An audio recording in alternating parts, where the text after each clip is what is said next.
Muncul berbagai spekulasi penyebab jatuhnya helikopter yang menyebabkan Presiden Iran Ebrahim Raisi dan rombongan meninggal dunia pada Minggu 19 Mei 2024. Mantan Menteri Luar Negeri Iran Mohammad Javad Zarif menilai Amerika Serikat ikut bertanggung jawab atas insiden ini.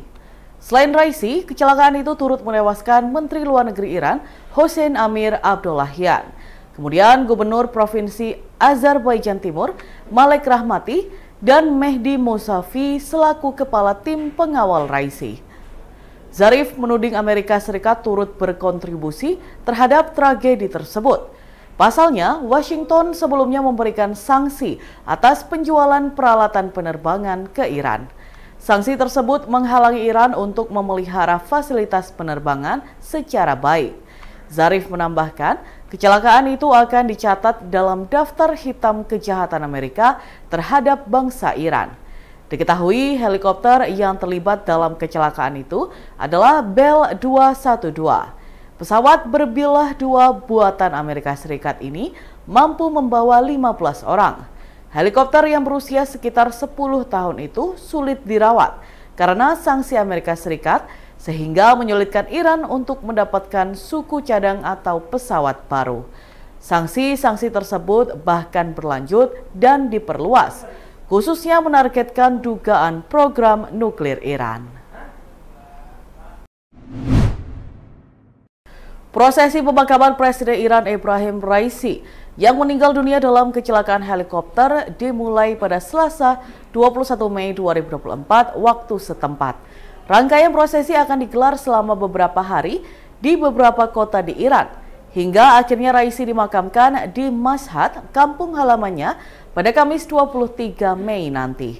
Kematian Raisi bersama para pejabat tinggi Iran lainnya, termasuk Menteri Luar Negeri atau Menlu Hossein Amir Abdollahian, telah membuat Teheran menghadapi masa depan yang tidak pasti, seiring meningkatnya ketegangan regional dan ketidakpuasan di dalam negeri. Pemerintah Iran telah mengatur prosesi selama beberapa hari selama masa berkabung diberlakukan secara nasional selama 5 hari yang berpuncak pada pemakaman Raisi.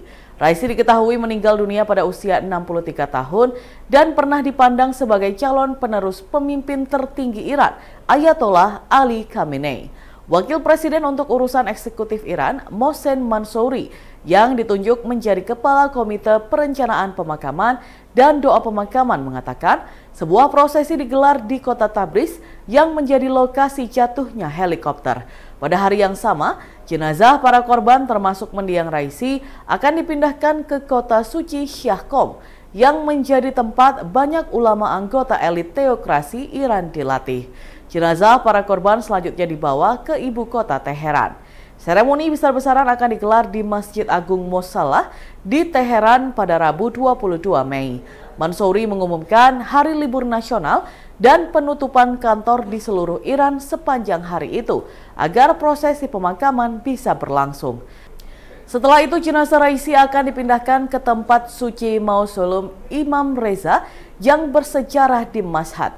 Seremoni pemakaman dan penguburan Raisi akan digelar pada Kamis 23 Mei mendatang di kota tersebut. Dilansir dari Mehr News, Khamenei akan memimpin sholat jenazah untuk mendiang Raisi sebelum dimakamkan.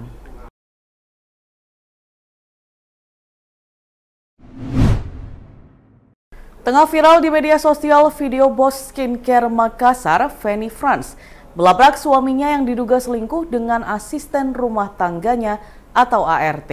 Hal itu diungkapkan Feni melalui unggahannya di akun Instagram @FeniFranceFF pada Sabtu 18 Mei 2024.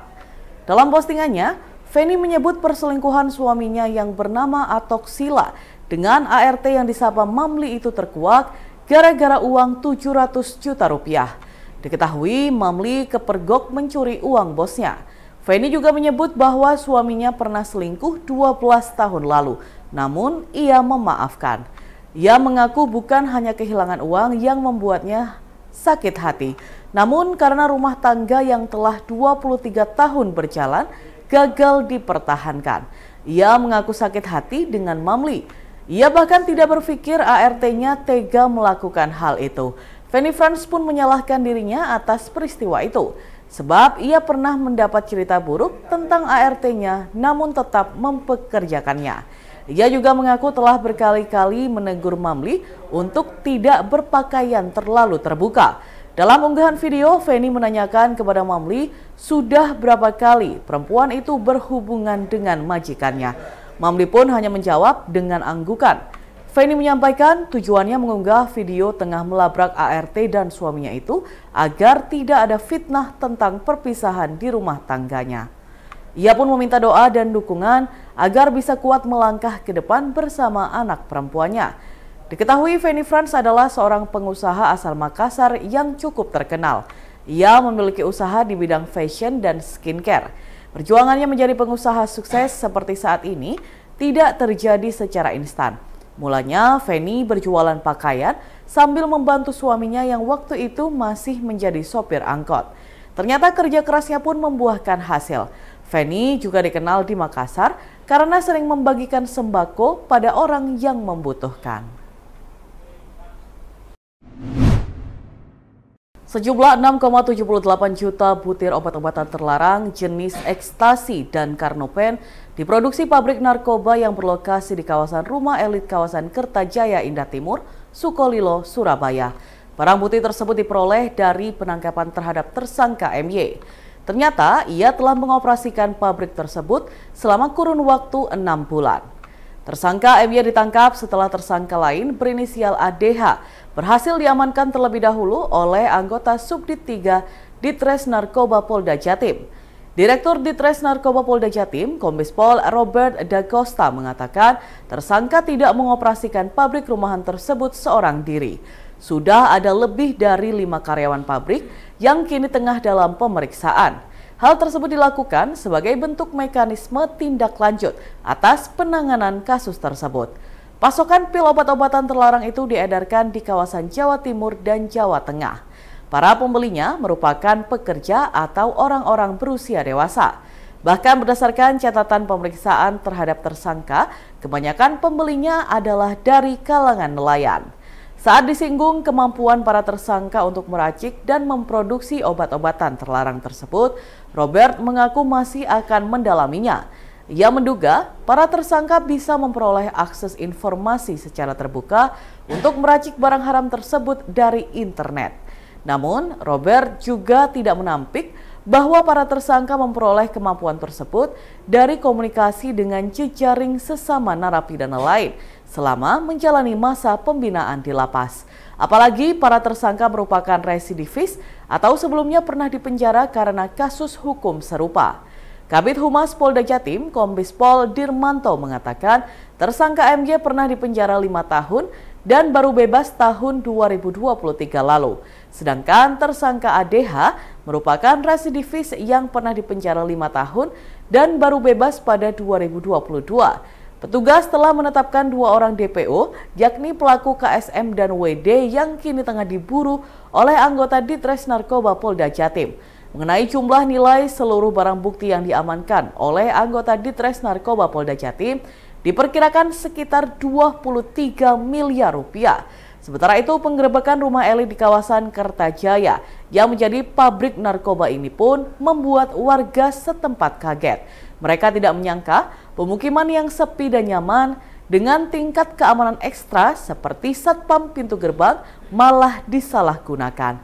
Dan Tribuners, berikut kita simak bersama wawancara dengan Ketua RT 1 JM Sitorus dan warga atau tetangga samping rumah TODT.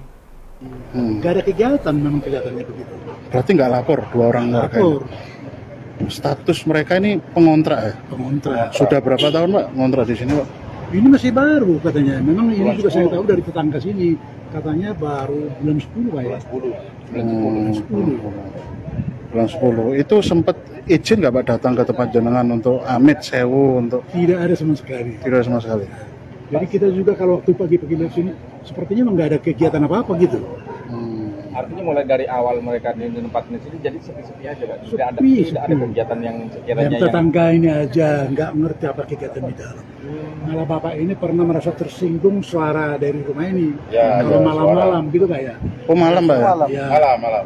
Jadi mungkin kegiatan produksinya itu malam. Jam berapa sama jam berapa kata warga? Jam-jam berapa itu Pak kalau Nggak sekali ada bunyi cuci, kayak dia bilang dia cuci gelas, cuci baju. Jamnya jam berapa Pak? 10 ke atas? Iya. Duh, sangat malam sekali itu. Satu kali itu toh. Oh, sampai jam berapa itu Pak? Nah, sebentar. Oh. Saya bilang, besok tapi pagi saya ketemu. suaranya rupanya agak berisik gitu, jadi sampai terganggu sebelahnya. Tapi Bapak satu ini kan kali rumahnya aja. sebelah ini. Oh. Tapi dia habis itu saya tanya ini kerja apa? Oh enggak, saya disuruh jaga gitu aja. Oh, saudara. Jadi saya hampir setiap pagi kan jalan sini pagi. Nggak ada kegiatan kelihatan apa, enggak. Orang juga tutup kelihatannya malah. Pak itu rumahnya siapa tuh Pak Asin? Setahu jenengan secara data administrasi DRT itu. Iya, itu juga kurang tahu. Pak siapa gitu nggak tahu ya. Tapi rumah kontrakan ini Pak ya. Memang difungsikan untuk kontrak ya. Sudah dihuni sejak kapan ya? Sudah dihuni sejak kapan?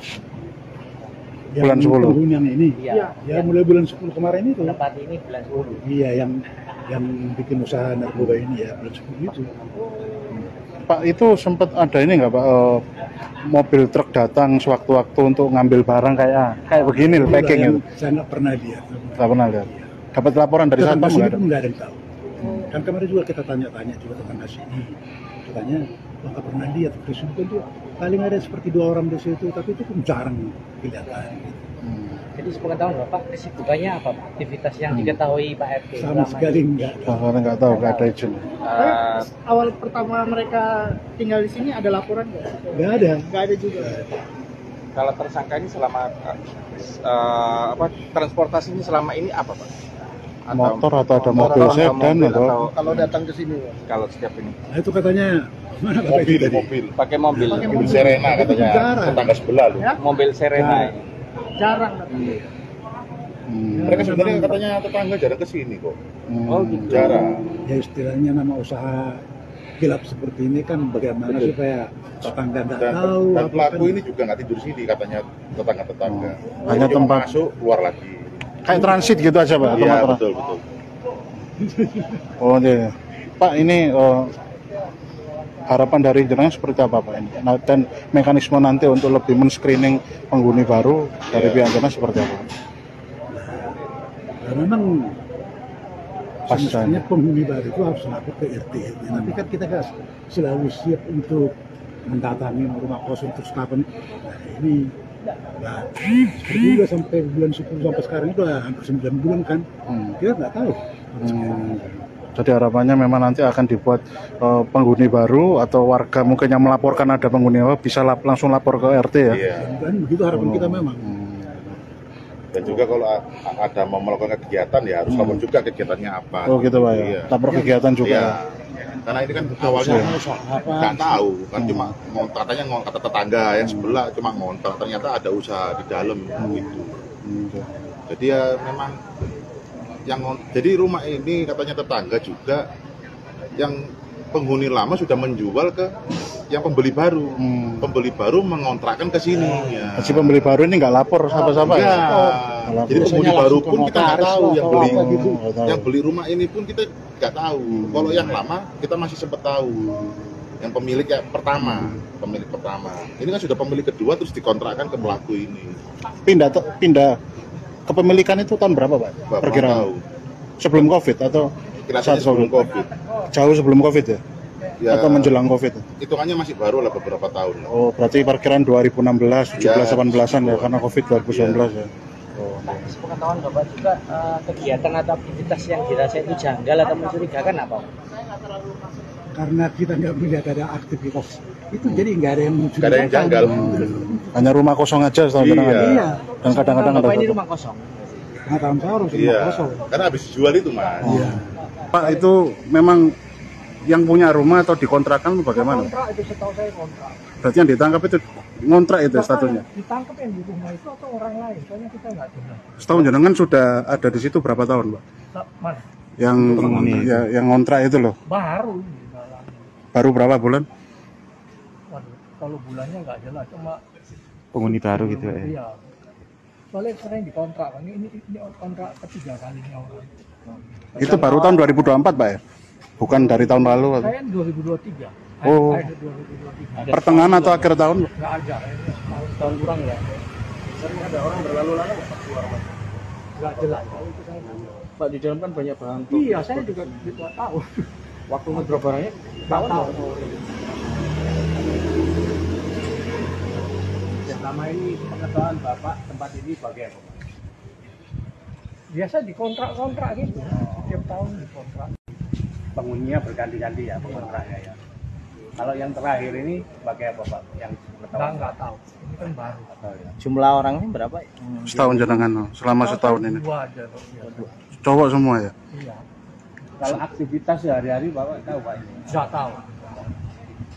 Keluar masuk mobil mungkin Pak untuk? Oh enggak, saya enggak tahu. Karena saya juga jarang. Paling malam kok. Apakah penghuninya juga sering bersosialisasi ke warga sekitar? Nggak pernah ya? Pak, ini jadi tempat ini ya Pak ya, sering dikontrakkan ya. Iya. Jadi penghuninya berganti-ganti ya. Artinya dengan warga juga jarang sekali. Pas tahun jenengan itu rumahnya Pak siapa tuh yang asli? Nggak tahu. Tapi sebelumnya itu memang kosong, kemudian disewa 2 orang itu atau berapa? Disewa gitu. Berganti-ganti gitu. Berarti orang kesekian itu ya, 2 orang itu ya. Pak, setahun jenengan kendaraannya apa saja Pak yang keluar masuk? Udah jelas saya mobilnya. Mobil sedan atau ada box-box gitu? Nggak jelas. Waktu keluar masuknya nggak jelas. Cuma orangnya keluar jalan. Biasanya jalan kaki. Pak, setahun jenengan saat digerebek hari apa ini Pak? 3 hari lalu ya, 3-4 hari lalu ya. Itu tahu Pak kalau ada urusan soal Nggak tahu ya. pil-pilanan? Atau ada polisi lain. Oh gitu. Baru tahunnya kali ini ya. Kali ini. Dengan Pak, Pak Namanya siapa? siapa? Pak T. Pak T usianya berapa tahun Pak? Saya 65. 65. Jenengan sudah berapa lama tinggal di sini? Sudah cukup lama tinggal di sini ya. Pak, terakhir Pak, ini kan tanggapan jenengan terkait ini kan tempat jenengan aman, kemudian yang dilalah kok 3 hari ini digerebek, itu seperti apa ini? Ya kaget aja. Harapannya pada pihak kepolisian? Ya lebih ya tapi sudah tindakan cepat sekali. Dan ini harapannya pada pihak RT RW mungkin lebih selektif Ya, atau lebih seperti apa? Ya, Pak. Jadi warga merasa kecolongan ya Pak dengan adanya kejadian ini.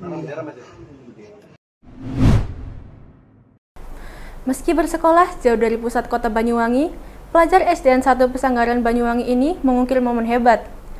Felicia Dahayu, siswi kelas 5 di SD tersebut, mendapatkan kesempatan langka bertemu dengan pesohor teknologi, yakni CEO SpaceX sekaligus Tesla Inc., Elon Musk, di Sela World Water Forum atau WWF ke-10 di Bali pada Minggu 19 Mei 2024. Felicia merupakan siswi dari pelatihan dengan metode Smart Gasing yang difasilitasi oleh Pemkab Banyuwangi. Metode pembelajaran matematika ini dikembangkan oleh Profesor Yohanes Surya, seorang fisikawan Indonesia dan pembimbing tim Olimpiade Fisika Indonesia atau TOFI. Sejak setahun lalu, Pemkab Banyuwangi menargetkan untuk mencetak ribuan jagoan matematika melalui program tersebut. Metode ini memadukan pengajaran matematika dengan pengembangan kecerdasan lainnya, seperti kecerdasan musikal, logika matematika, hingga kinestetik. Pertemuan Felicia dengan Elon Musk ini cukup menyita perhatian. Felicia hadir bersama pelajar dari Papua, yakni Jose Neroto. Dalam pertemuan tersebut, Elon Musk sempat memberikan tes kepada 2 bocah itu. Bupati Banyuwangi, Ibu Fistiandani menjelaskan bahwa Felicia dan Jose mendapat tantangan dari Elon. Mereka diminta untuk mengerjakan soal integral, yakni menghitung turunan volume bola. Dan jawaban dari kedua anak ini membuat Elon kagum. Ibu mengatakan bahwa Felicia dan Jose saat ini mendapat training khusus dari tim Profesor Yohanes Surya untuk menghadapi Olimpiade Matematika se-Asia, yaitu Asia Science and Mathematics Olympiad for Primary and Secondary School yang diikuti oleh pelajar terbaik se-Asia dan akan digelar tahun ini. Felicia terpilih oleh tim Profesor Surya karena berhasil meraih juara di Olimpiade Matematika di Bitung, Sulawesi pada November 2023 lalu.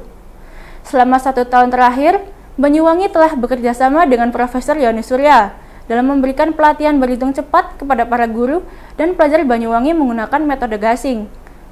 Metode ini telah terbukti berhasil dalam meningkatkan kemampuan matematika anak dengan memanfaatkan lagu, latihan logika otak kiri kanan, hingga motorik dalam penerapannya. Download Tribun X sekarang, menghadirkan lokal menjadi Indonesia.